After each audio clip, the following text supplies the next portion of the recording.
15 বছর যারা এই দেশে ভারতীয় এজেন্ডা বাস্তবায়ন করেছে, এরা হচ্ছে ভারতের পাঁচাটা গোলাম। এই ভারতীয় পাঁচাটা গোলামদের বিদায়ের ফলে তাদের মন বড় ব্যথিত হয়েছে।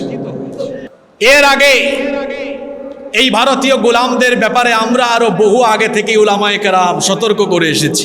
আমরা যখনই কথা বলেছি, রাস্তায় নেমেছি, মিডিয়া আন্তর্জাতিকভাবে আমাদেরকে জঙ্গি হিসাবে প্রদর্শন করেছে। এবার যখন ছাত্র জনতা নেমেছে, এবার আর জঙ্গিবাদের নাটক মার্কেটে চলে নাই। এই নাটক মার্কেটে না চলার কারণে যখন এই ভারতীয় গোলামরা, ভারতীয় সেবাদাসরা বিদায় হলো, আমরা ভারতীয় এই কন্যাকে উপহার দিলাম। তারা নিয়ে গেল তাদের ভারতীয় কন্যা, আর বিনিময়ে দিয়ে দিল আমাদেরকে বন্যা। সম্মানিত মুসলিমবৃন্দ, ভালো নেই বাংলাদেশ, ভালো নেই আমরা কেউই। কারণ আপনারা জানেন, ভারত বাঁধ ছেড়ে, পানি ছেড়ে দেওয়ার কারণে স্মরণকালের ভয়াবহ বন্যায় বাংলাদেশের বেশ কয়েকটি জেলা অতিমাত্রায় প্লাবিত হয়েছে। এই বন্যা মোটেও প্রাকৃতিক নয়, বরং এবারের এই বন্যাটা হচ্ছে ভারতীয় এক ধরনের আগ্রাসন। আগাম কোনো ধরনের সতর্কতা না দিয়ে ভারত বাঁধ খুলে দিয়ে অমানবিকতার পরিচয় দিয়েছে। আমরা তাদের এই অমানবিক আচরণের তীব্র নিন্দা জানাচ্ছি। তাদের এই আচরণ দিয়ে তারা তাদের আসল চরিত্র আবারও আমাদের সামনে প্রকাশ করেছে। মূলত ভারত পশ্চিমকালেও বাংলাদেশের ব্যাপারে মানবিক ছিল না। সব সময় তারা ছিল আমাদের প্রতি অত্যন্ত অমানবিক। তারা বিভিন্ন জায়গায় বাঁধ নির্মাণ করে শীতকালে এবং গ্রীষ্মকালে বাংলাদেশকে শুকিয়ে মারে, আর বর্ষার মৌসুমে বাঁধ খুলে দিয়ে আমাদেরকে তারা ডুবিয়ে মারে। এটা হলো তাদের আসল চরিত্র। তারা বরাবর পানি বন্টন নীতি লঙ্ঘন করেছে। আফসোস এবং দুঃখজনক ব্যাপার হলো এই, বাংলাদেশ স্বাধীন হওয়ার পর 50 বছরেরও বেশি সময় ধরে এই দেশে অনেক রাজনৈতিক দল ক্ষমতায় এসেছে, কিন্তু দুঃখজনক ব্যাপার হলো এ পর্যন্ত কোনো সরকার বাংলাদেশ ভারত পানি বন্টন নীতির কোনো মীমাংসা করতে পারেনি। দেশ স্বাধীনের পর একদল ভারতীয় সেবাদাস হয়ে, ভারতের চাটুকার, ভারতের গোলাম হয়ে এদেশের অনেক গুরুত্বপূর্ণ সম্পদ ভারতের হাতে তুলে দিয়ে বাংলাদেশে ভারতীয় আগ্রাসন প্রতিষ্ঠায় তারা কাজ করেছে।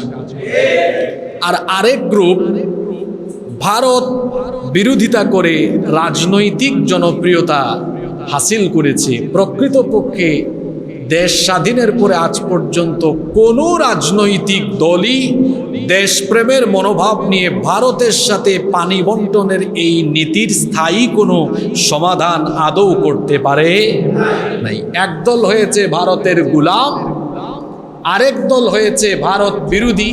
উদ্দেশ্য এদেশের মানুষ থেকে রাজনৈতিক জনপ্রিয়তা নেওয়া। কিন্তু যা করা দরকার সেটা ভারতীয় গোলামরাও করে নাই, ভারত বিরোধীরাও এখনো করতে পারে নাই। আমার কথা কি কষ্ট পাচ্ছেন? এটা ক্লিয়ার কাট, স্পষ্ট কথা। সম্মানিত মুসল্লিবৃন্দ, এখন সময় এসেছে ভারতের কাছ থেকে পই পই করে হিসাব নেওয়ার। কারণ বর্তমান সময়ের যে জেনারেশন, এরা খুব স্পষ্টবাদী। যেটা বলে সোজা সাপটা বলে, যেটা চায় একেবারে সোজা সাপটা চায়। এজন্য বলেছি, বহুকাল ধরে বাংলাদেশে চলা ভারতীয় আগ্রাসনের বিরুদ্ধে সময় এসেছে এখন তাদের কাছ থেকে হিসাবকে চুকিয়ে নেওয়ার।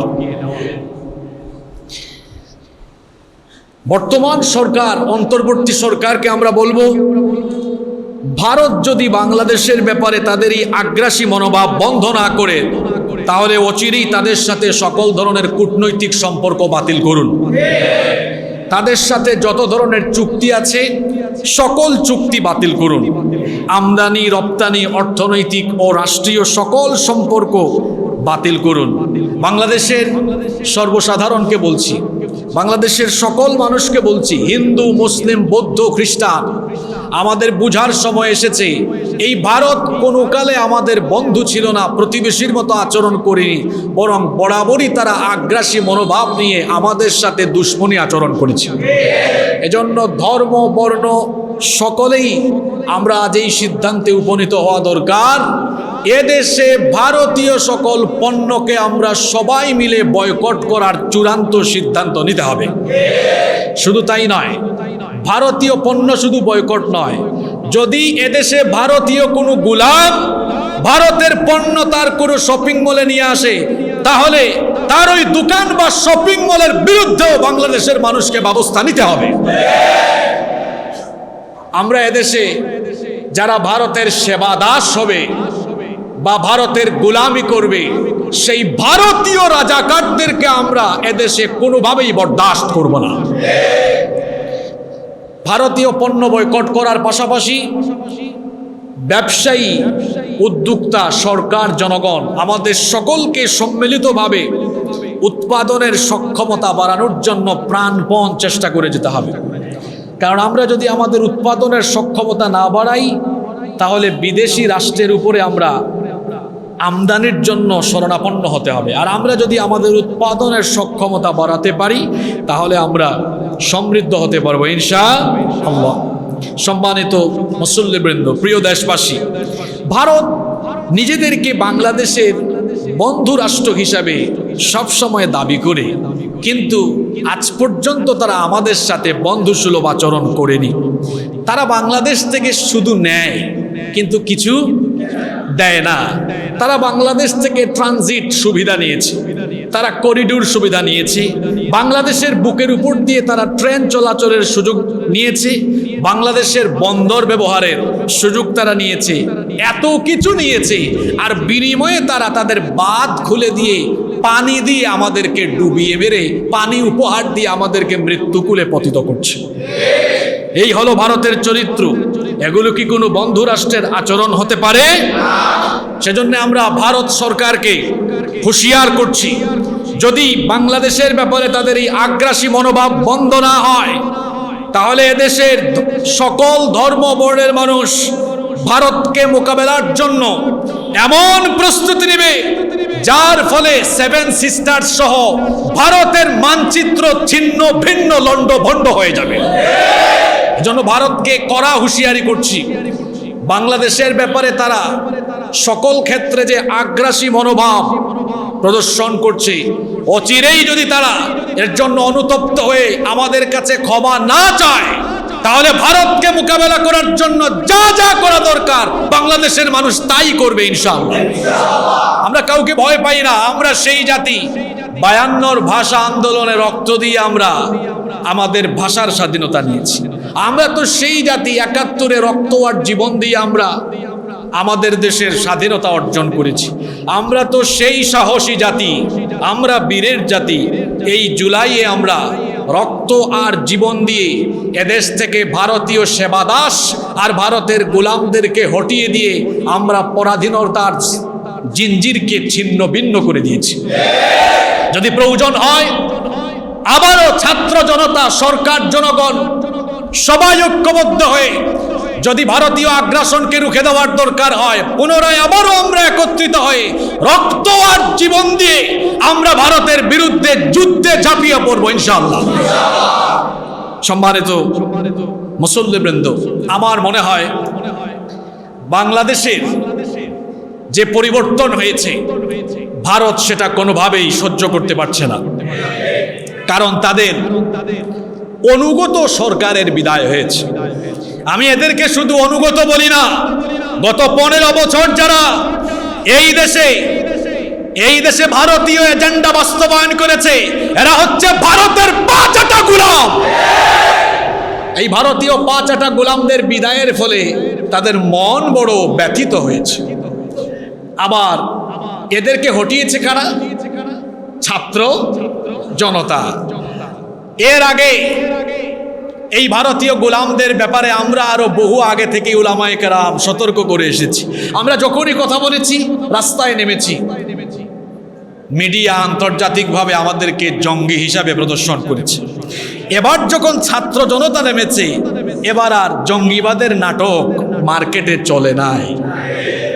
এই নাটক মার্কেটে না চলার কারণে যখন এই ভারতীয় গোলামরা, ভারতীয় সেবাদাসরা বিদায় হলো, আমরা ভারতীয় এই কন্যাকে উপহার দিলাম। তারা নিয়ে গেল তাদের ভারতীয় কন্যা, আর বিনিময়ে দিয়ে দিল আমাদেরকে বন্যা। হটিয়ে দেওয়ার পরে নতুন কোনো নাটক কাজে আসে না, কারণ অন্তর্বর্তী সরকারে যাকে দায়িত্ব দেওয়া হয়েছে, ডক্টর ইউনূস সাহেব, তাকে জঙ্গিবাদী স্বয়ং গুজরাটের সন্ত্রাস, RSS এর গুন্ডা। এই নরেন্দ্র মোদীও ইউনূস সাহেবকে জঙ্গি বলার কোনো সাহস নাই। ইউনূস সাহেবের সরকারকেও জঙ্গি বলা যাচ্ছে না। তাহলে এই সরকারকে বেকায়দায় কিভাবে ফেলা যায়?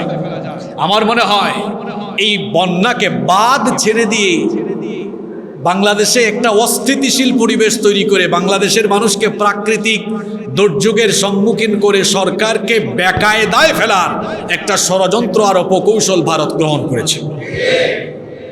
সম্মানিত মুসল্লিবৃন্দ, আমার তো মনে হয় ভারত বাংলাদেশের সাথে এখন পানি দিয়ে যুদ্ধ করছে। নদী আল্লাহ তাআলার সৃষ্টি। নদী কার সৃষ্টি? জোরে বলেন, কার সৃষ্টি? নদীর এই প্রবাহকে বাধাগ্রস্ত করা, এটি হচ্ছে মহান আল্লাহ সৃষ্টির সঙ্গে অধ্যতপূর্ণ আচরণ করা।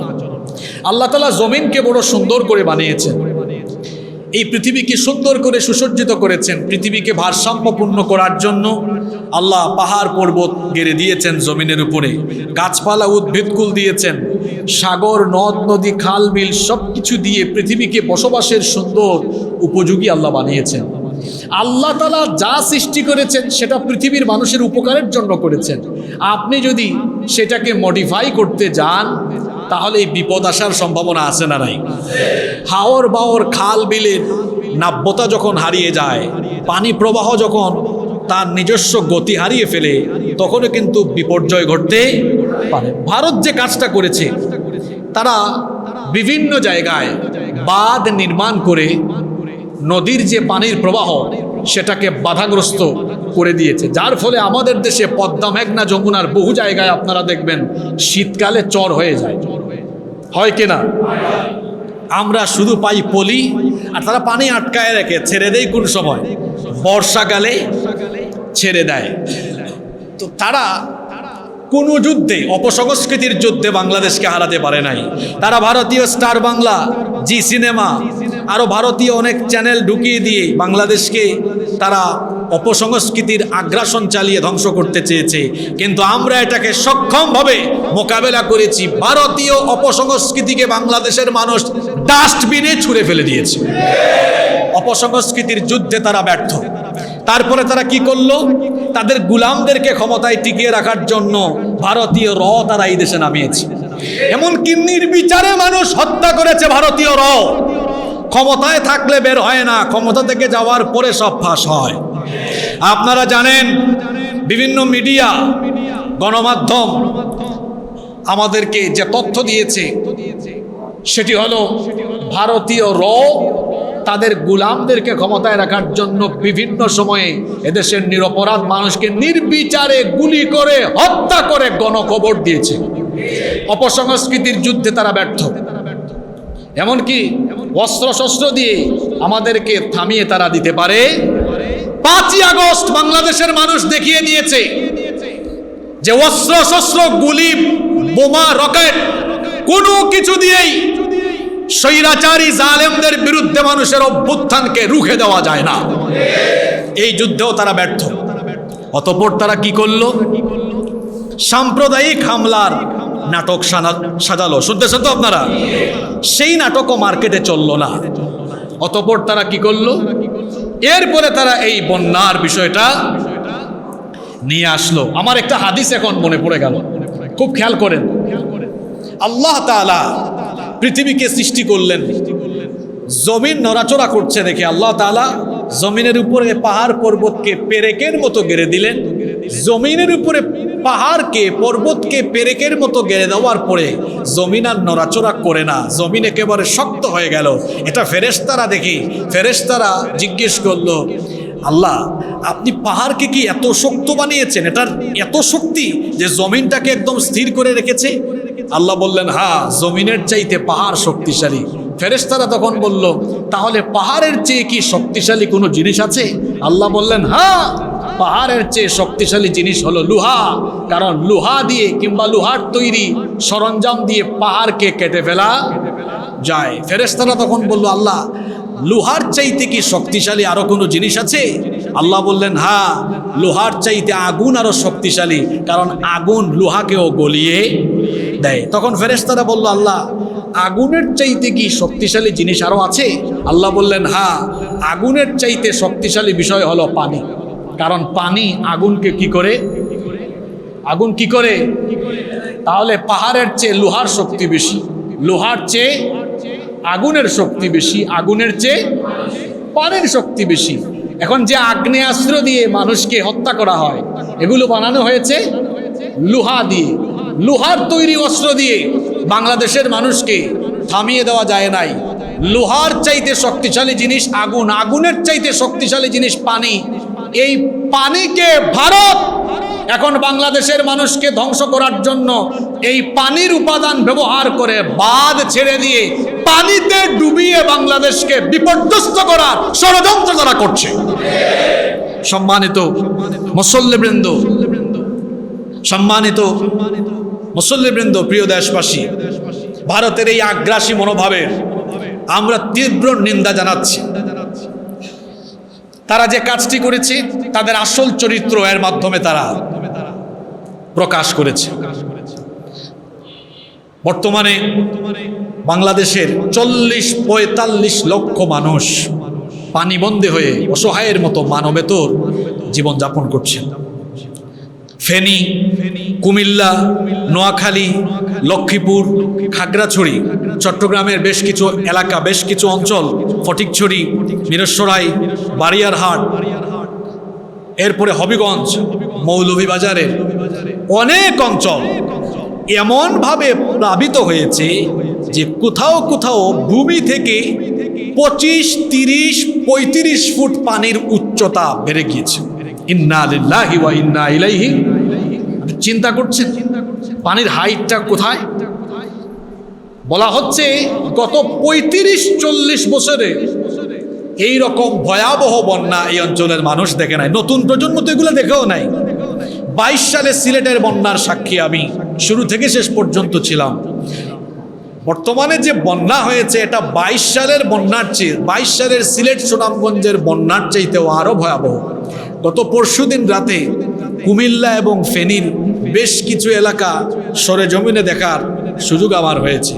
সেখানে মাইকে মাইকে ঘোষণা দিয়ে মানুষকে বাড়ি থেকে বের হতে বলা হয়েছে। রাত 2টা-3টার সময় সাঁতরিয়ে সাঁতরিয়ে কোনো মতে জীবন নিয়ে মানুষ এসে হাইওয়েতে এসেছে, কিন্তু হাইওয়েতে এসেও আশ্রয়ের জায়গা নাই, কারণ হাইওয়ে তো তখন প্রায় 1.5-2 ফুট পরিমাণ পানি ছিল। কি ভয়াবহ পরিস্থিতি!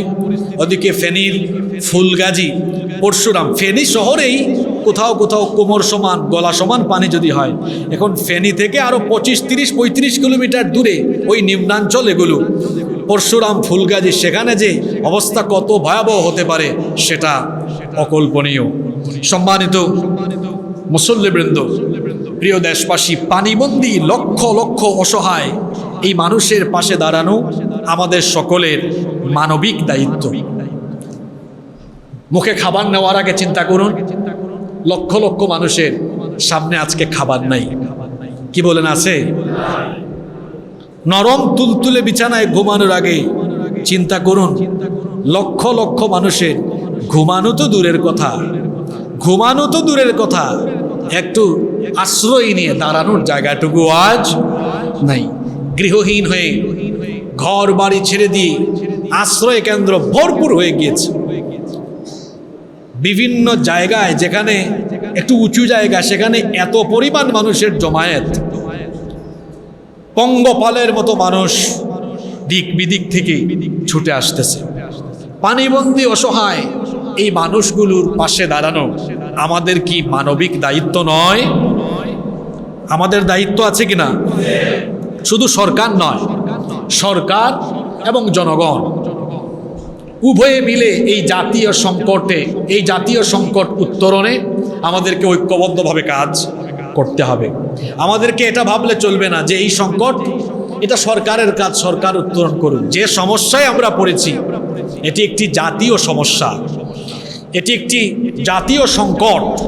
এই জাতীয় সমস্যা, জাতীয় সংকট থেকে উত্তরণের জন্য সরকার, জনগণ এবং বিভিন্ন ধরনের প্রশাসনিক বাহিনীর সকলের সম্মিলিত প্রচেষ্টায় আমরা এই অবস্থা থেকে নাজাত পেতে পারি ইনশাআল্লাহ। এই অবস্থায় আমরা কি কি করতে পারি, কিছু করণীয়, সরকার এবং জনগণ সকলের কি করণীয় সেগুলো কোরআন সুন্নাহর দৃষ্টিতে আমি আপনাদের সামনে তুলে ধরছি, কোরআন সুন্নাহ এবং বাস্তবতার ভিত্তিতে।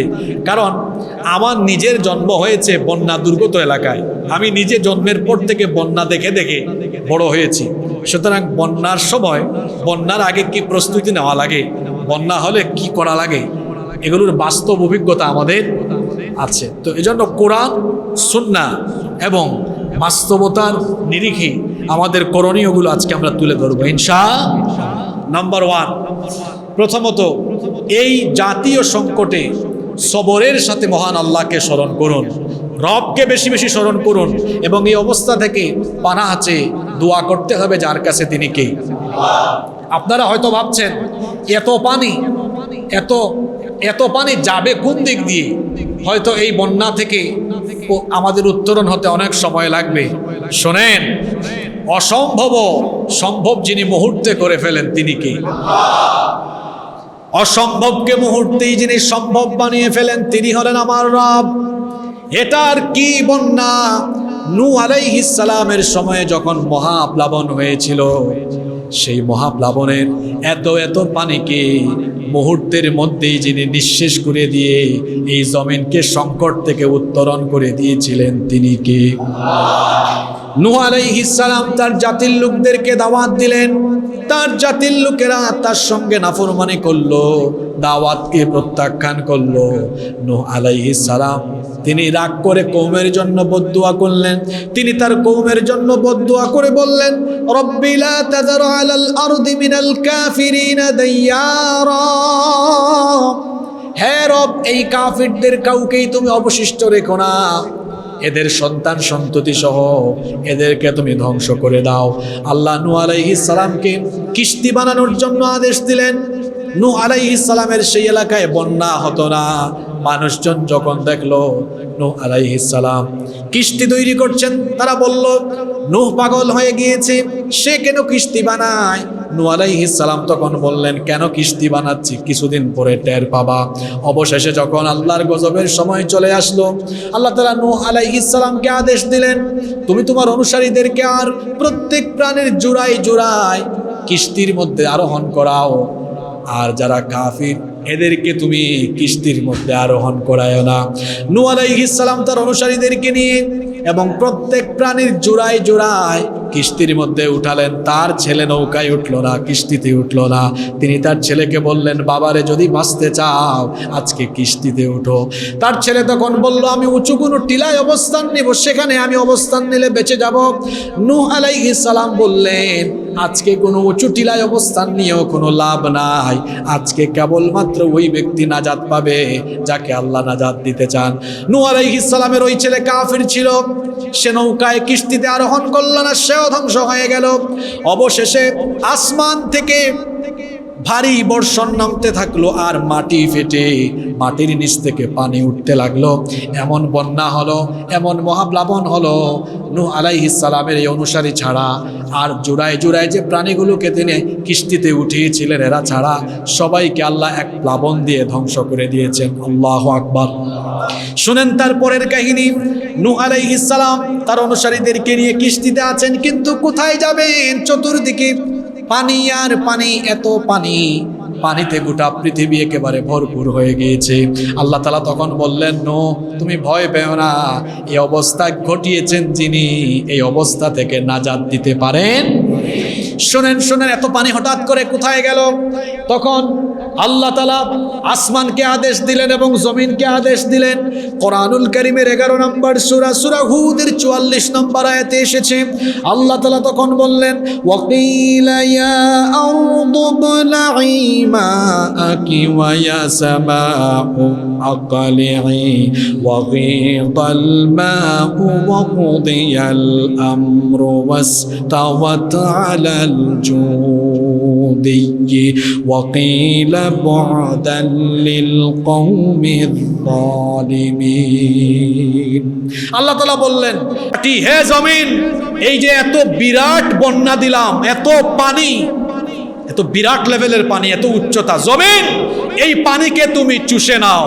আল্লাহ আকাশকে বললেন, আসমান তুমি তোমার বৃষ্টিপাত বন্ধ করো, ভারী বর্ষণ বন্ধ হয়ে গেল। আল্লাহ জমিনকে বললেন, সব মাটি চুষে নিয়ে তোর ভেতরে ঢুকিয়ে নে। মাটি সব পানিকে চুষে নিল, এই বন্যা পরিস্থিতি শেষ হয়ে গেল। সুবহানাল্লাহ।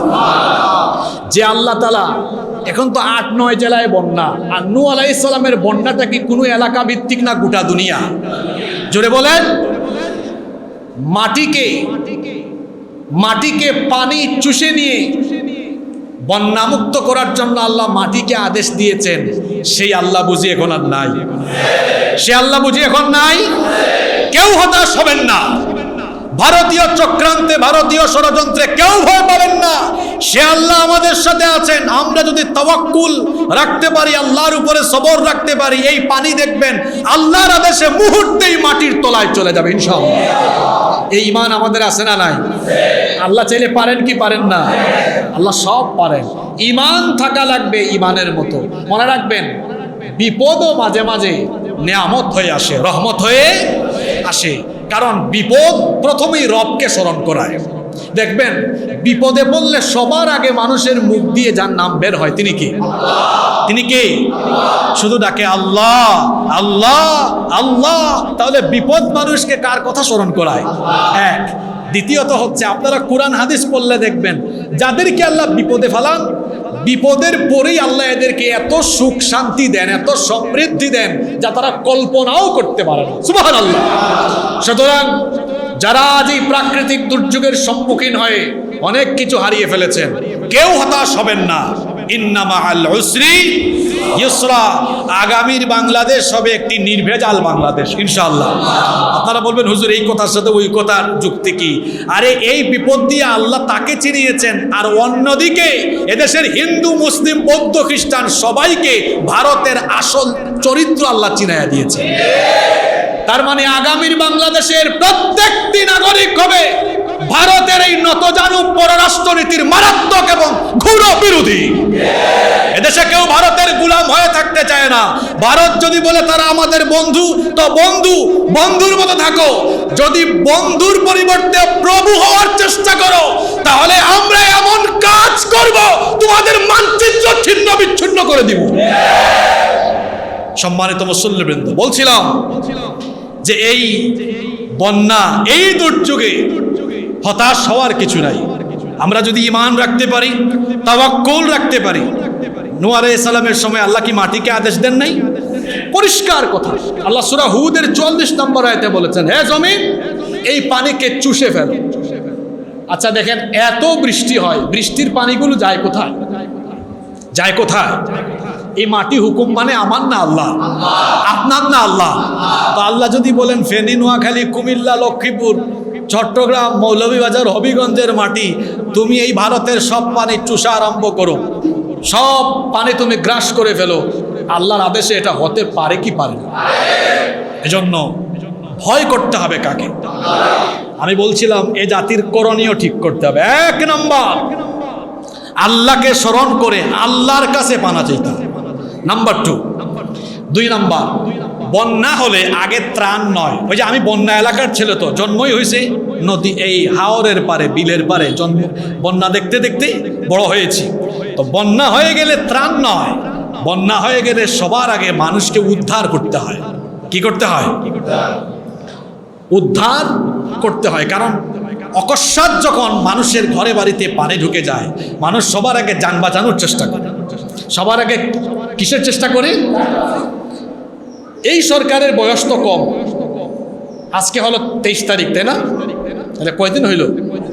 তারা তো 8 তারিখে মনে হয় শপথ নিয়েছে, তো 15 দিন হয়েছে মাত্র। এই সরকার যতটুকুই করবে আলহামদুলিল্লাহ, কিন্তু এর আগে যত সরকার ছিল সব সরকারকে বলছি, নিশ্চয়ই আপনারা আমার সাথে একমত হবেন, এদেশে যে একটা ত্রাণ ও দুর্যোগ মন্ত্রণালয় আছে, তাদের কাজ হলো বন্যা হলে কিছু ত্রাণের প্যাকেট নিয়ে ছবি তোলা, আর তাদের দলীয় ক্যাডাররা ওই চালের লোভও সামলাইতে পারে না, ওগুলো চুরি করে খায়া ফেলে। এই হচ্ছে তাদের কাজ কারবার। আর মুড়ি দিবে 2 কেজি, ছবি তুলবে 200টা। ঠিক আছে কথা? কোনো কোনো জায়গায় আধা কেজিও দেয়। প্রত্যেকবার বন্যায়, 22-এর সিলেট এবং সুনামগঞ্জের বন্যায় আমি মাঠে ছিলাম, জিজ্ঞেস করলাম, ভাই মানুষকে উদ্ধার করা দরকার, আপনাদের কাছে কি উদ্ধার সরঞ্জামাদি অর্থাৎ বোট, স্পিড বোট অথবা বড় কোনো বোট, আপনি যদি ছোট কোনো বোট নিয়ে প্রবল স্রোতে মানুষকে উদ্ধার করতে যান, আধা ঘন্টা পরে আপনাকে উদ্ধার করার জন্য আরো কিছু মানুষ আসবে। এই জন্য আবেগী হয়েই চলে যাইয়েন না। পানির প্রবল স্রোতে ছোট ছোট নৌকাগুলো পানি গিলে ফেলতে পারে। এই জন্য উদ্ধার কার্যক্রমে যাওয়ার আগে আপনাকে অভিজ্ঞতা নিয়ে যেতে হবে। যেখানে প্রবল স্রোত আছে সেই স্রোতের বিপরীতে চলতে পারে এমন বোট, এমন নৌকা নিয়ে আপনাকে যেতে হবে। এদেশে সরকারের দুর্যোগ মন্ত্রণালয় আছে, ত্রাণ মন্ত্রণালয় আছে। প্রতিবারই বন্যা, সাইক্লোন, ঘূর্ণিঝড়, টর্নেডো, জলোচ্ছ্বাস বা যে কোনো দুর্যোগ আসলে যখন উদ্ধার কার্যক্রমের প্রয়োজন হয়, আপনারা দেখবেন কমন একটা ডায়লগ আছে, সেনাবাহিনী যায় গিয়ে বলে আমাদের কাছে পর্যাপ্ত উদ্ধার সরঞ্জামাদি নাই। ঠিক আছে কথা? কথা বলেন না কেন আপনারা? বলে কি বলে না? সিলেট সুনামগঞ্জের বন্যায় শুনেছি, এবারও তাই শুনছি। দেখেন নাই উদ্ধার সরঞ্জামাদি তাদের কাছে নাই বলে চট্টগ্রাম থেকে, ঢাকার সদরঘাট থেকে পাবলিক ট্রাকে করে, লরিতে করে নৌকা নিয়ে যাচ্ছে। দেখছেন কিনা আপনারা? তাহলে বোঝা গেল সরকারের কাছে যথেষ্ট উদ্ধার সরঞ্জামাদি থাকবে কেমনে? এর আগে যারা দেশ চালিয়েছে বেশিরভাগ সময় বাংলাদেশে জনগণের টাকা দিয়ে জনগণের বিপদে উদ্ধার সরঞ্জামাদি ক্রয় করার বিপরীতে জনগণের টাকা চুরি ডাকাতি করে এরা বিদেশে বাড়ি গাড়ি করেছে, আর টাকা পাচার করে সম্পদের পাহাড় তারা করেছে। আপনাদের কাছে উদ্ধার সরঞ্জামাদি থাকে না কেন? 1-2 হাজার বোট কেন ঢাকাতে আপনারা রাষ্ট্রীয় ব্যবস্থাপনায় সংরক্ষণ করেন না? এটা নদীমাতৃক দেশ, যে কোনো সময় আওর বাওরের এলাকা আছে। কিশোরগঞ্জে বন্যা হতে পারে, ময়মনসিংহে বন্যা হতে পারে, উত্তরবঙ্গে সিলেটে হতে পারে, বন্যা হতে পারে। বন্যার সময় মানুষকে উদ্ধারের জন্য সেন্ট মার্টিনে, চট্টগ্রামে যে কোনো সময় যে কোনো দুর্যোগ আসতে পারে, মানুষকে উদ্ধার করার জন্য সরকারি ব্যবস্থাপনায় উদ্ধার সরঞ্জামাদি থাকার দরকার আছে না নাই? জোরে বলেন আছে না নাই? কিন্তু আমাদের সরকারের কাছে সেটা নাই। তার মানে বোঝা গেল আগে যারা দায়িত্ব পালন করেছে তারা কেউই বাংলাদেশের মানুষের বিপদে তাদেরকে কেমনে উদ্ধার করতে হয় এ ধরনের কোনো চিন্তা ভাবনা তাদের মাথায় কশ্চিনকালেও ছিল। সম্মানিত মুসল্লিবৃন্দ, যেহেতু নতুন সরকার এই পরিস্থিতিতেই দায়িত্ব পালন করেছে, এই সরকার যেন বেকায়দায় না পড়ে। মনে রাখতে হবে এটা ছাত্র জনতার, এটা বাংলাদেশের সকল মানুষের সরকার। এজন্য সরকারকে সর্বাত্মক সহযোগিতা করা এটা আমাদের সকলের দায়িত্ব। এজন্য যার কাছে যা আসে আমরা সকলেই সকলের জায়গা থেকে আমরা ঐক্যবদ্ধভাবে এগিয়ে যাব ইনশাআল্লাহ। তবে বিপদের সময় কিছু ডাকাত বের হয়, এটা সিলেট সুনামগঞ্জের বন্যার সময় দেখেছি, এবারও দেখেছি। যাদের কাছে নৌকা আছে, নৌকার দাম ভাড়া তখন তারা 10 গুণ 20 গুণ হাঁকিয়ে দেয়। এমন ডাকাত আছে না নাই? এমন ডাকাত পেলে একদম গাছের সাথে উল্টা করে ঝুলাইয়া আপনাদের যা মন চায় তাই করে। কারণ বাঁকা রডকে আপনি মালিশ করে সোজা করতে পারবেন, যেটারে যেভাবে সোজা করতে হয় ওইটারে ওইভাবেই করা লাগে। ঠিক আছে কিনা? মানুষের বিপদের সময় যার মাথায় মানবিক চিন্তা আসে না, ও মানুষ রূপী একটা পশু, একটা জানোয়ার। উচিত ছিল যাদের কাছে নৌকা আছে, বুট আছে, ঘোষণা দেওয়া, আমাদের কাছে আছে, ফ্রি নিয়ে যান। যাদের পেট্রোলের, ডিজেলের বা নৌকা ইঞ্জিন চালাইতে যে তেল লাগে, বলা উচিত ছিল এই কয়েকদিন ফ্রি দিলাম, নিয়ে যান। এটা হচ্ছে মানবিকতা, এটা মানবিকতার দৃষ্টান্ত। আসুন আমরা এই দৃষ্টান্ত স্থাপন করি। আল্লাহ সবাইকে বুঝার তৌফিক দান করুন। পাশাপাশি এই অসহায় মানুষগুলোকে সাহায্য করা আমাদের সকলের দায়িত্ব। তবে এই দুর্যোগ এসে প্রমাণ করে দিয়েছে আমরা আগামীর বাংলাদেশ একটি সুন্দর বাংলাদেশ সবাই মিলে গড়ে তুলব ইনশাআল্লাহ। আপনারা ফেনীতে গিয়ে দেখুন, কুমিল্লায়, নোয়াখালী, লক্ষ্মীপুরে গিয়ে দেখুন, সবাই যেভাবে ঐক্যবদ্ধ হয়ে মিলেমিশে মানুষের পাশে দাঁড়িয়েছে, মনে হচ্ছে যেন আগামী দিনে আমরা আমাদের স্বপ্নের বাংলাদেশ পেয়ে যাব ইনশাআল্লাহ। আমরা এভাবে ভালো কাজে প্রতিযোগিতা করব, কারণ ভালো কাজে প্রতিযোগিতার আদেশ যিনি দিয়েছেন তিনি কে? রব্বুল আলামিন কোরআনুল কারীমের 5 নম্বর সূরা সূরাতুল মাইদা এর 2 নম্বর আয়াতে বললেন, ওয়া তাআওয়ানু আলাল বিররি ওয়াত তাকওয়া ওয়া লা তাআওয়ানু আলাল ইসমি ওয়াল উদওয়ান। ভালো কাজে, কল্যাণকর কাজে পরস্পর সহযোগিতা করো, গুনাহের কাজে কেউ প্রতিযোগিতা করো না। ভালো কাজে, একজন ভাই বন্যা দুর্গত মানুষের সাহায্যে এগিয়ে গিয়েছে, আমি চেষ্টা করব তার আগে আমি যাওয়ার, কারণ এই ভালো কাজে প্রতিযোগিতার আদেশ আমাদেরকে দিয়েছেন কে? মানুষের দুঃসময়ে, বিপদে আপদে, সংকটাপন্ন সময়ে মানুষের বিপদে আপদে মানুষের পাশে দাঁড়ানো, এটা হচ্ছে একজন মুমিনের স্বভাব। এজন্য হাদিসে এসেছে, আল্লাহর নবী বলেছেন, ইরহামু মান ফিল আরদি ইয়ারহামুকুম মান ফিস সামা। তোমরা যদি জমিনের অধিবাসীদের উপর রহম করো, আসমানের অধিবাসী আল্লাহ তোমাদের উপরে রহম করবে। নবীজি আরো বলেছেন, লা ইয়ারহামুল্লাহু মান লা ইয়ারহামুন নাস। যে ব্যক্তি মানুষের উপর রহম করে না, আল্লাহ ওই ব্যক্তির উপরে রহম করেন না। আল্লাহর নবী আরো বলেছেন, ওয়াল্লাহু ফি আউনিল আবদি মা কানাল আবদু ফি আউনি আখি। কোন ব্যক্তি যতক্ষণ তার ভাইয়ের সাহায্যকারী থাকে, আল্লাহ ওই ব্যক্তির সাহায্যকারী থাকে। তাহলে আমার ভাই বিপদে পড়েছে, আমার ভাইয়েরা বোনেরা, আমার লক্ষ লক্ষ ভাই বোনেরা আজ সংকটে পড়েছে, তাদের পাশে দাঁড়ানো এটা আমার দায়িত্ব। এটা কি আমার দায়িত্ব নয়? এজন্য আমরা সারা বাংলাদেশের 18 কোটি মানুষ, তাদের এই বিপদে আমরা তাদের পাশে দাঁড়ালে দেখবেন এই বিপদে তারা মানসিকভাবে যে যতটা ভেঙে পড়েছে, আমরা যদি সবাই মিলে তাদের পাশে দাঁড়াই, তাদের এই মানসিক কষ্ট অনেকাংশেই দূর হয়ে যাবে ইনশাআল্লাহ।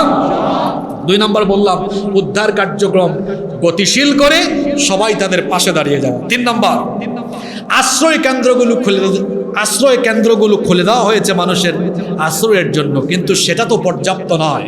এজন্য যে সকল এলাকা বন্যা দুর্গত, সে সকল এলাকায় কিছু বাড়িঘর আছে যেখানে পানি উঠে নাই, উঁচু জায়গায় কিছু ঘরবাড়ি থাকে না, থাকে অনেকের দ্বিতল বা বহুতল ভবন থাকে।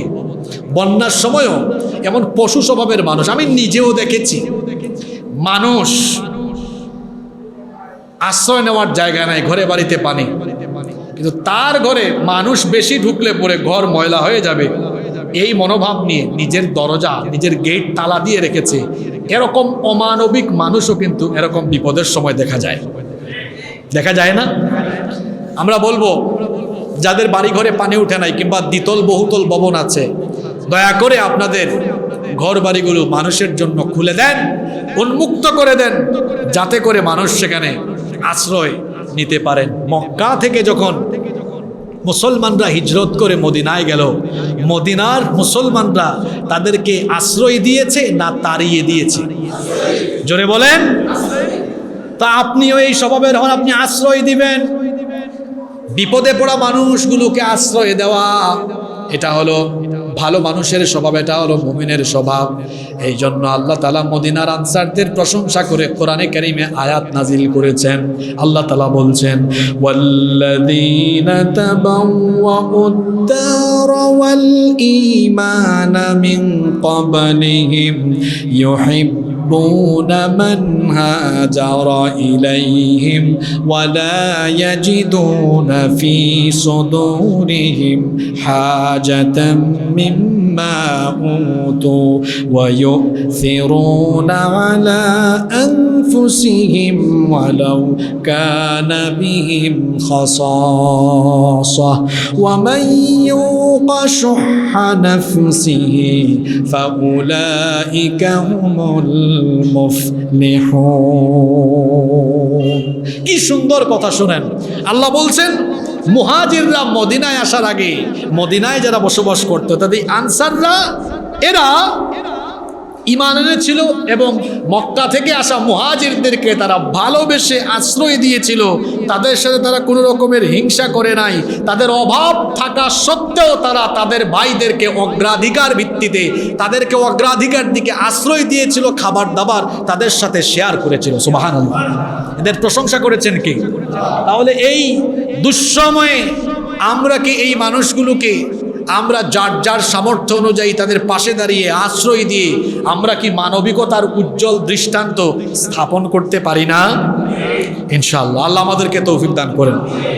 আশ্রয় দিব। 4 নম্বর, এই মুহূর্তে সবচেয়ে জরুরি বিষয় হলো বিশুদ্ধ পানি।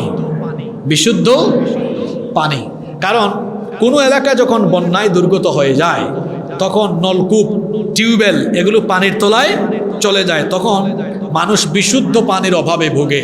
এজন্য উদ্ধার কার্যক্রমে যারা যাচ্ছেন এবং যারা তাদের পাশে দাঁড়াতে যাচ্ছেন সবার হাতে হাতে পানি রাখা দরকার, কারণ এই মুহূর্তে দুর্গত অঞ্চলের মানুষের জন্য বিশুদ্ধ পানি হচ্ছে সবচেয়ে জরুরি। আর দুর্গত অঞ্চলের মানুষকে আপনি চাল ডাল তেল পেঁয়াজ তাদের ঘর বাড়ি শুকানোর আগে দিলে এটা তার কাজে লাগবে না। এজন্য ঘর বাড়ি শুকানোর আগ পর্যন্ত ত্রাণ হিসেবে তাদেরকে শুকনা খাবার দিতে হবে, যে শুকনা খাবারগুলো সে রেখে কমপক্ষে কয়েক ঘন্টা বা 1, 2 দিন 3 দিন খেতে পারে, এরকম শুকনা খাবার দিতে হবে। আমরা এই যে দুপুরবেলা লাঞ্চ করব, খাবারের আগে আমাদের মাথায় কি চিন্তা আসে? আমার তো মনে হয় আসে আমাদের, কারণ আমরা বাংলাদেশে একটি মানবিকতার বাংলাদেশ আমরা এখন দেখতে পাচ্ছি। এই যে আমরা সকালবেলা নাস্তা করলাম, নাস্তা তো ঢুকে না, কারণ আমাদের লক্ষ লক্ষ ভাই বোনেরা না খেয়ে পড়ে আছে। আল্লাহর নবী বলেছেন লাইসাল মুমিন, ওই ব্যক্তি মুমিন নয়, আল্লাযী ইয়াশবাউ ওয়া জারুহু জাইউন ইলা জানবিহি, যে ব্যক্তি পেট ভরে খায় আর তার প্রতিবেশী অভুক্ত থাকে।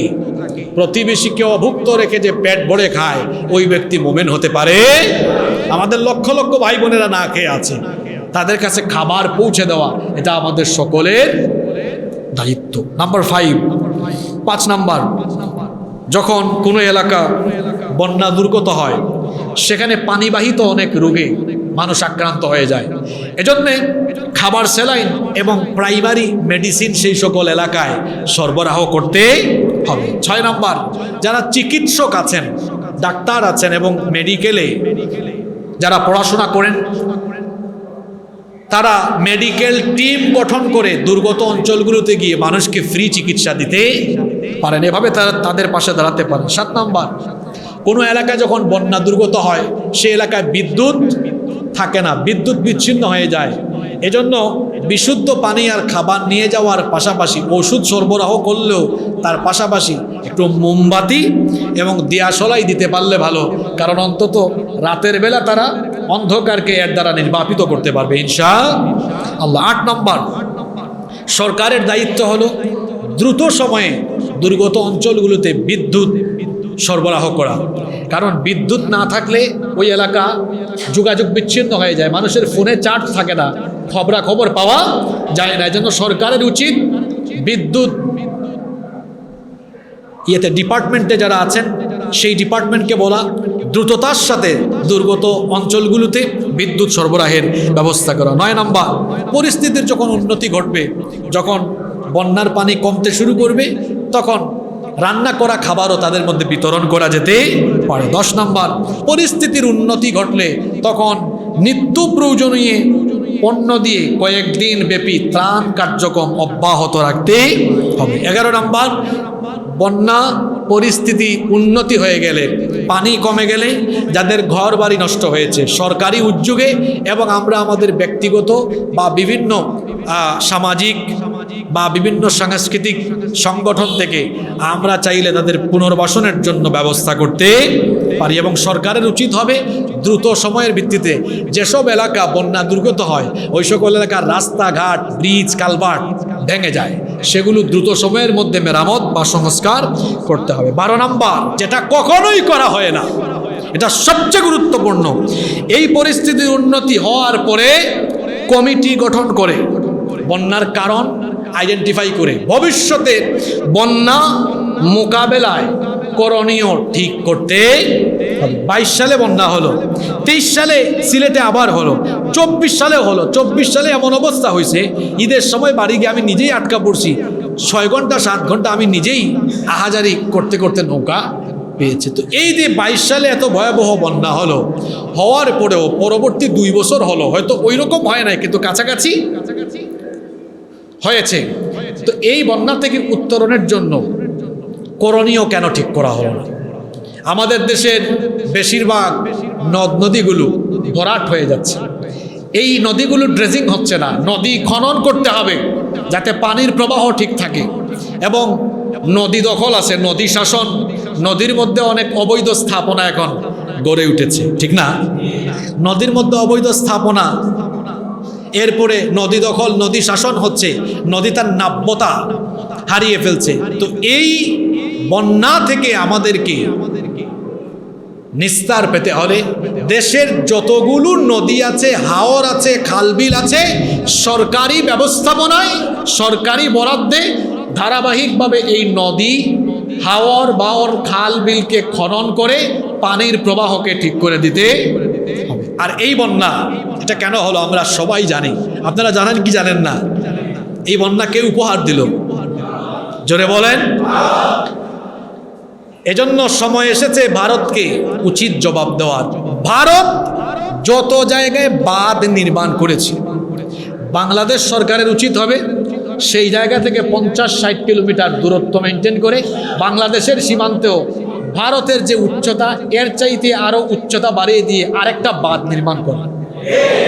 ওরা পানি ছেড়ে দিবে, আমরা ওই 50-60 বা 100 কিলোর মধ্যে পানি আটকায় রাখবো। যদি বেশি পানি ছাড়ে তাহলে পানি এদিকে এসে আবার উল্টা দিকে যাবে। আমরা পানি আটকায় রাখবো, আমরা শুষ্ক মৌসুমে অথবা গ্রীষ্মকালে আমরা আমাদের মতো পানি ব্যবহার করব। অথবা ওই ভারতকে সোজা করার জন্য চীন তিস্তা প্রকল্প চেয়েছে।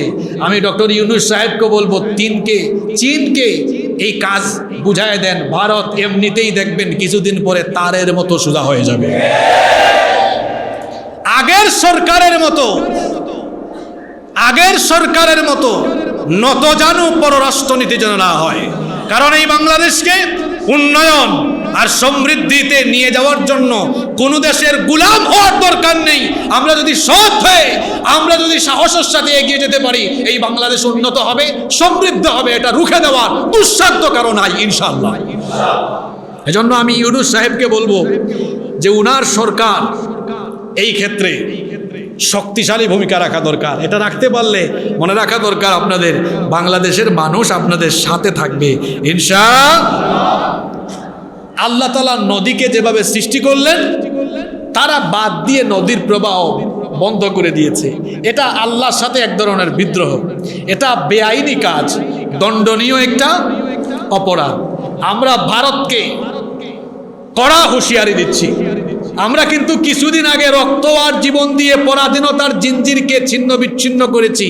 যদি প্রয়োজন হয় আমরা আবারও রক্ত আর জীবন দিয়ে দেশ যেমন স্বাধীন করেছি, আমরা আমাদের নদীগুলোও সেভাবে স্বাধীন করে ছাড়বো ইনশাআল্লাহ। এবং ভারতের কাছ থেকে নদীগুলোও স্বাধীন করা এটা বর্তমান সময়ের একটি অনিবার্য দাবি হয়ে পড়েছে।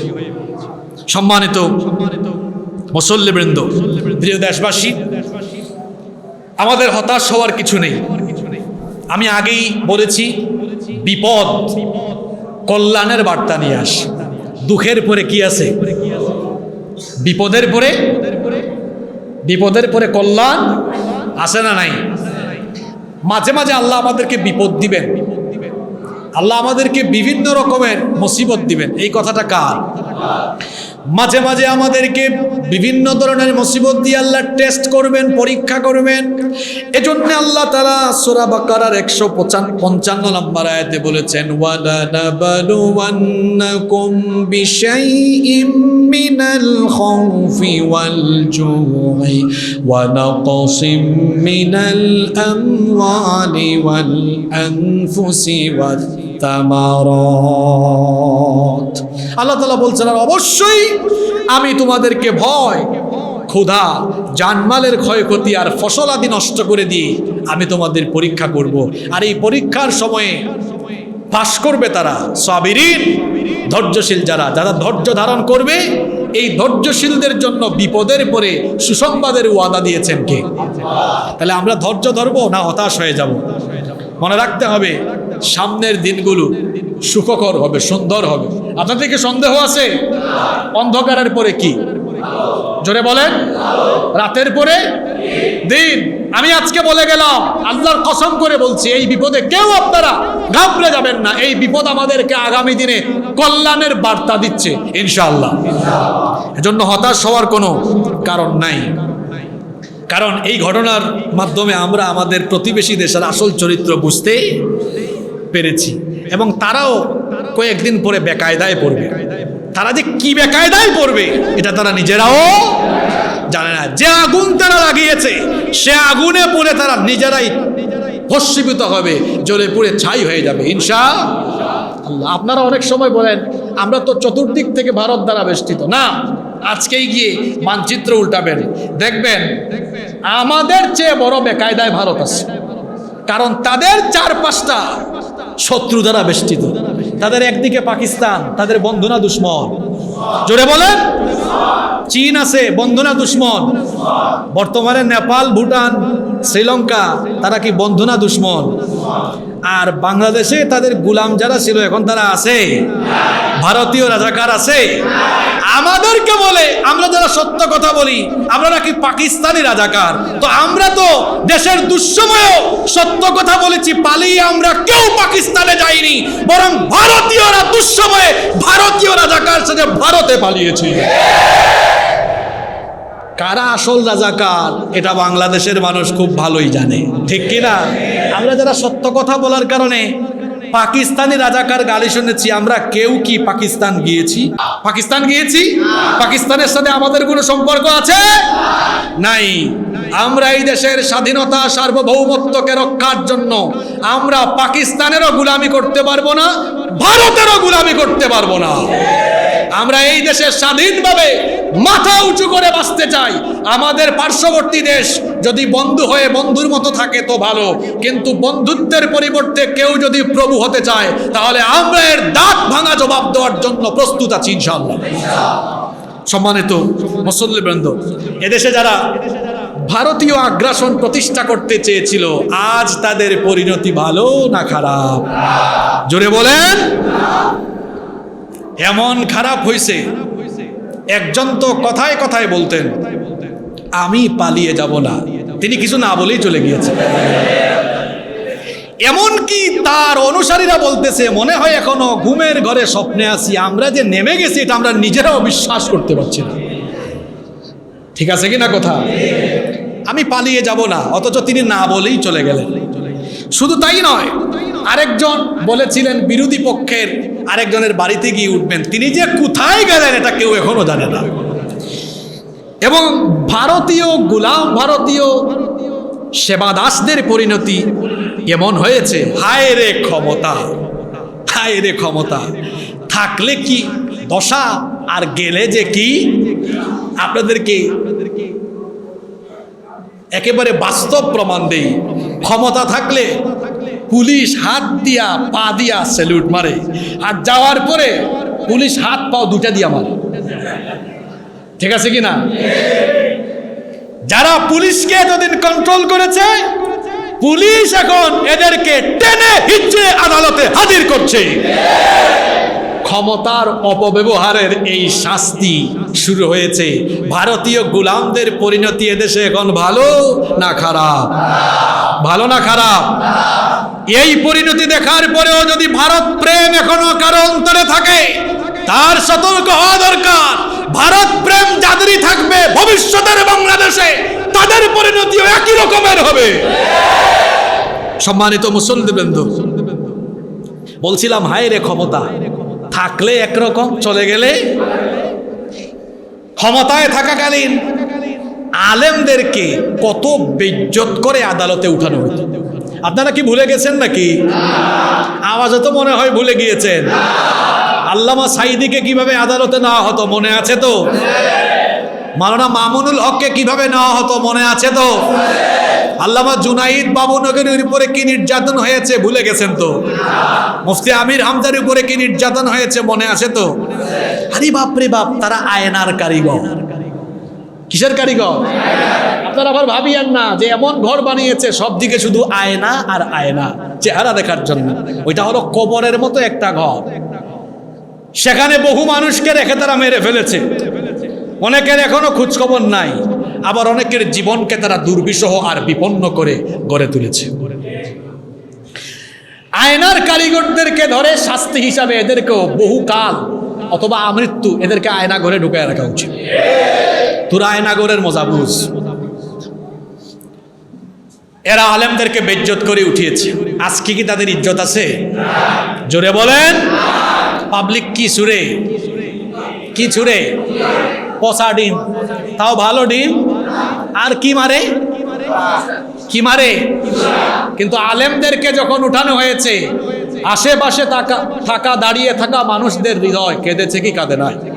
সারা বাংলাদেশের মানুষ তাদের জন্য দোয়া করেছে কি করে নাই? এই জালিমদের জন্য কেউ দোয়া করে? কারো ভালো লাগে? কেউ কাঁদে? এই কথাটাই আল্লাহ কোরআনে বলেছেন।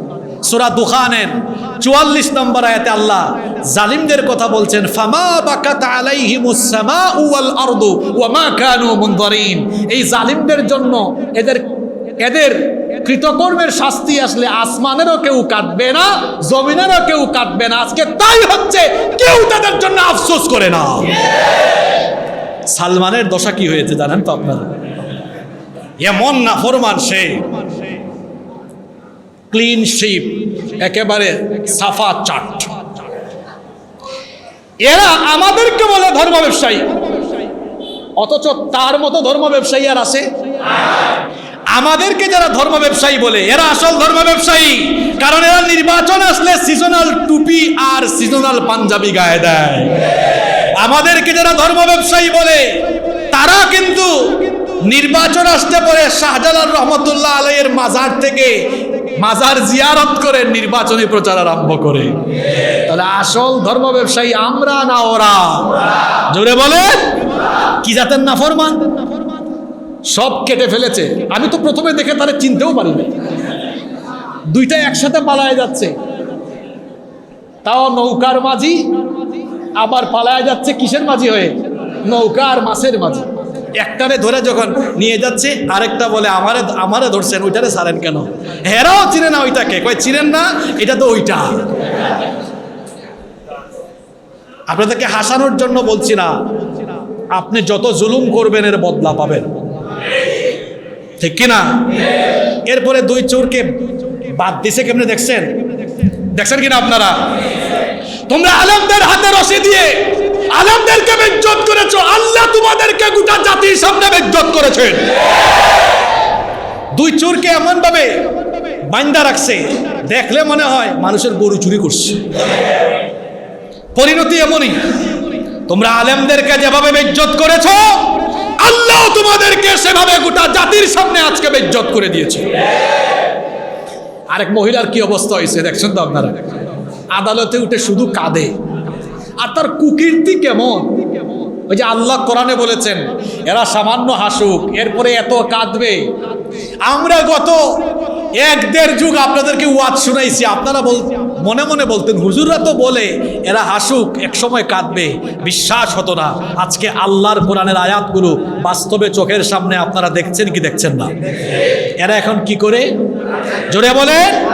এই কাদা শেষ নয় গো, এটা তো মাত্র শুরু, এটা মাত্র শুরু, এটা মাত্র শুরু হয়েছে। পাবলিক পসাডিম মেরেছে। এই মহিলার কি কারবার! ভিসির ইউগে কয় কোটি টাকা, জোরে বলে।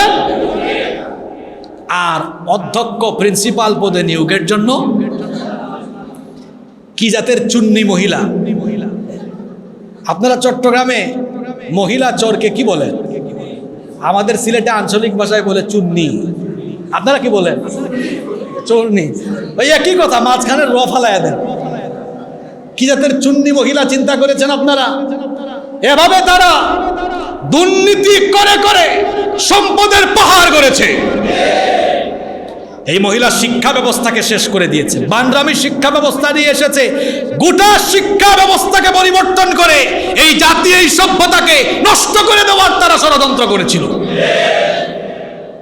আর আরেকজন আইনমন্ত্রী, আইনের চেয়ারে বসে যা করেছে সব বেআইনি করেছে। একটা কাজও কি আইনি কাজ করেছে? ভালো ভালো মানুষদেরকে বেআইনি ভাবে বিভিন্ন রকমের হেনস্থার সম্মুখীন করা হয়েছে রাষ্ট্রীয়ভাবে। ক্ষমতা ছাড়ার 4-5 দিন আগে এমন বেআইনি কাজ করেছে, এই দেশে ইসলামী রাজনীতি নিষিদ্ধ করে দেওয়ার পরিকল্পনা তারা করে নিষিদ্ধ করে দিয়েছে। আর আল্লাহ এমন সাইজ করেছে, 4-5 দিনের মাথায় আল্লাহ তাদেরকে এমন ভাবে নিষিদ্ধ করেছেন, আজকে ওই দলের নাম ঘর থেকে বের হয়ে সাহস করে উচ্চারণ করার মতো একজন মানুষ বাংলাদেশে নাই। আছে? তোমরা এদেশে ইসলাম আর ইসলামী আন্দোলনকে বরদাস্ত করতে পারোনি, ইসলামী রাজনীতিকে নিষিদ্ধ করে দিয়েছিলে। এখন তোমরা যে কত সময়ের জন্য নিষিদ্ধ হয়েছে এটা আল্লাহই ভালো জানে। এই প্রজন্ম এই নামকে গালি হিসাবে ব্যবহার করবে। ডিজিটাল নিরাপত্তা আইন মনে আছে তো আপনাদের? আরে বাপরে বাপ, ফেসবুকে কিছু লেখাও যায় না, কিছু বলাও যায় না। এই ডিজিটাল নিরাপত্তা আইন বানিয়ে বহু নিরপরাধ মানুষকে তারা বছরের পর বছর কারাগারে রেখে নির্যাতন করেছে। আপনারা কি ভুলে গিয়েছেন? আইনমন্ত্রী সব বেআইনি কাজ করে এখন সব দোষ চাপায় দিচ্ছে উনার উপরে। তারপরে আরেক সন্ত পলক দেখালেন, কি ঝলক! এই লোকটা এত ঝলক দেখিয়েছে, এখন সব বের হচ্ছে। ইন্টারনেট এটা নাকি অটোমেটিক বন্ধ হয়ে যায়। আর তার বক্তব্য শুনলে ছোট ছোট বাচ্চারা এমন বিনোদন পাবে যে সারাদিন হাসবে। এক এক দিন এক এক রকমের কথা বলে। আমি 19 তারিখ জুমার খুতবায় বলেছিলাম আপনাদেরকে, আপনাদের মনে আছে কিনা? আমি বলেছিলাম যে এই সরকার ইন্টারনেট বন্ধ করে দিয়ে এদেশে গণহত্যা চালাচ্ছে। আমি যে 19 তারিখ যে কথা বলেছিলাম, সংসদ ভবনে গণকবর কি পাওয়া যায় নাই? কথাগুলো কি এমনি এমনি বলেছিলাম? আগে থেকেই আমরা সতর্ক করে রেখেছিলাম এবং যা বলেছি তাই হয়েছে। ইন্টারনেট বন্ধ করে দিয়ে এরা নির্বিচারে মানুষ হত্যা করেছে। এই পলকের ঝলক এখন দেখা যাচ্ছে। এটাও কান্দে, এটাও কি করে? আরো কান্নাকাটি মানুষ দেখবে, আরো কত শয়তান বাকি আছে, আরো কত শয়তান বাকি। আমরা বলবো কাউকেও যেন ছাড় দেওয়া না হয়। যারা যে অপরাধ করেছে বিচারের আওতায় এনে তাদেরকে শাস্তি দিতে।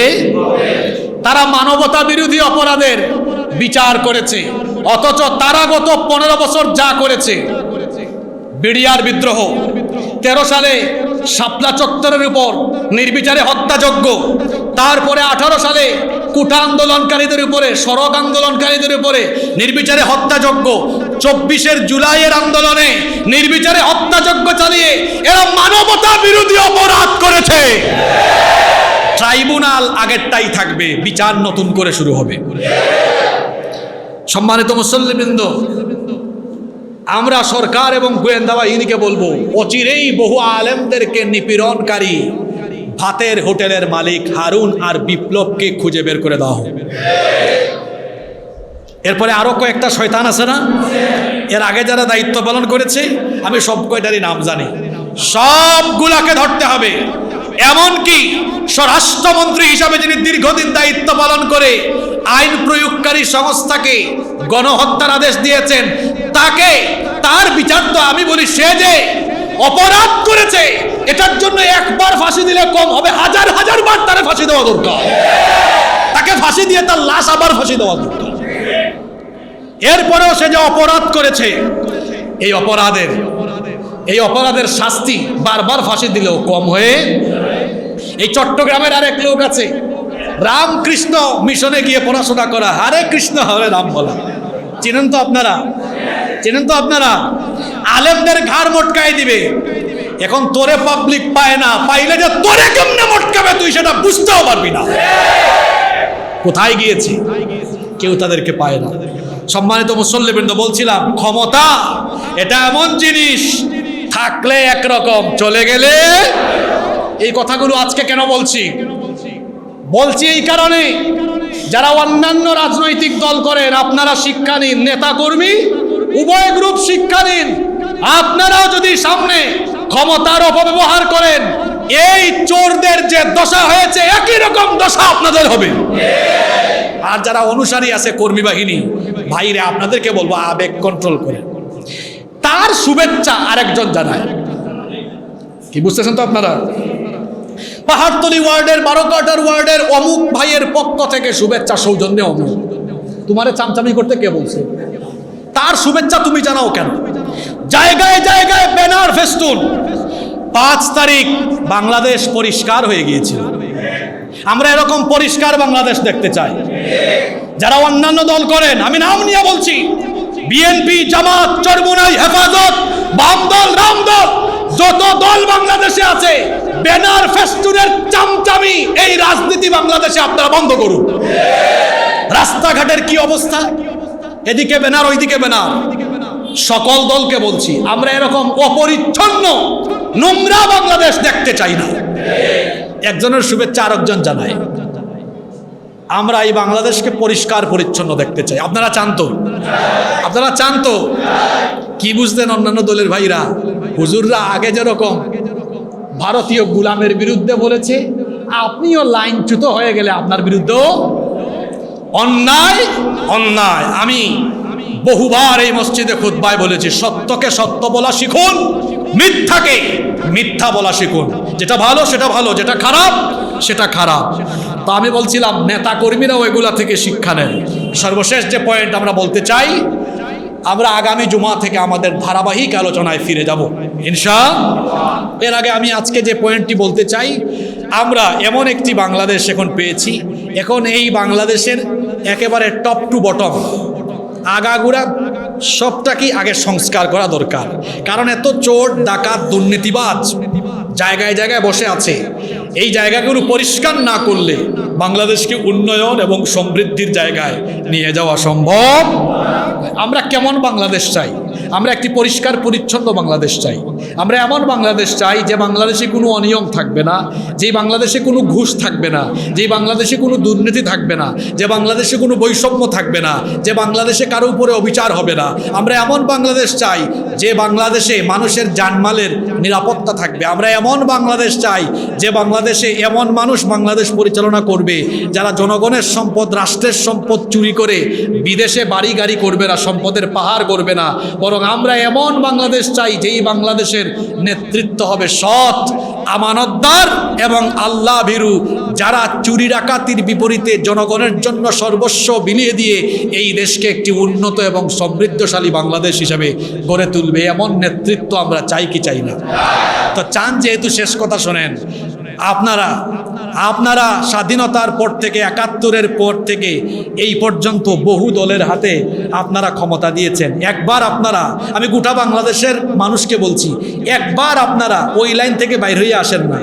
একবার ওই লাইন থেকে বাইর হয়ে এসে ইসলামপন্থীদের হাতে, আল্লাহ ভীরু মানুষ, যার মধ্যে ইসলাম নাই, কুরআন নাই, হাদিস নাই, ও আল্লাহ ভীরু অখুদা ভীরু, ওর ভিতরে আল্লাহর ভয় আছে। এই জন্য কথাটা বলেছি ইসলামপন্থী। একবার একটু ওই লাইন ছেড়ে দিয়ে আসেন না, সবাই আসেন, সবাই আইসা একবার ইসলামপন্থীদের হাতে বাংলাদেশ দিয়ে দেখেন। এই বাংলাদেশে চুরি, ডাকাতি, অনিয়ম, ঘুষ, দুর্নীতি থাকবে না। আপনাদের স্বপ্নের কাঙ্ক্ষিত বাংলাদেশ আপনারা উপহার পাবেন ইনশাআল্লাহ। এজন্য আসুন ঐক্যবদ্ধ সিদ্ধান্ত নেই। এই সরকার, অন্তর্বর্তী সরকার রাষ্ট্রকে সংস্কার করছেন, আর আমরা এই ফাঁকে দিয়ে নিজেদের মন সংস্কার করি, অন্তর সংস্কার করি। যে এই বাংলাদেশ পরিচালনায় কাদেরকে দরকার? আপনারা আমার শেষ কয়েকটা প্রশ্নের জবাব দেন তো।